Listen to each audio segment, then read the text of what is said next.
Last week Mr Macron called for fundamental reform of the EU in a newspaper column published in each of the 28 member states, saying nationalism posed a growing threat to the bloc in the countdown to European Parliament elections in May. Now CDU leader Annegret Kramp-Karrenbauer, a protege of Chancellor Angela Merkel and in pole position to succeed her, tepidly offered some overlap with Mr Macron's vision, before warning against too much centralisation. She was forced to deny a rift when asked by reporters how deep divisions were between France and Germany on how to strengthen the EU. She said, "Progress in EU policy was always made when Germany and France's traditionally different points of view came together," adding, "We're in that phase now." In her weekend opinion piece for the Welt and Sonntag weekly, Ms Kramp-Karrenbauer rejected Mr Macron's call for a European minimum wage and warned against collective debts, reflecting entrenched resistance in Berlin to any moves that could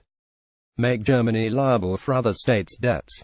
Annegret Kramp-Karrenbauer is in pole position to replace Angela Merkel as Chancellor. Image Getty. And today she said she agreed with Mr Macron on protecting the EU's external borders, on security and defence policy, and on an internal European banking market for banks.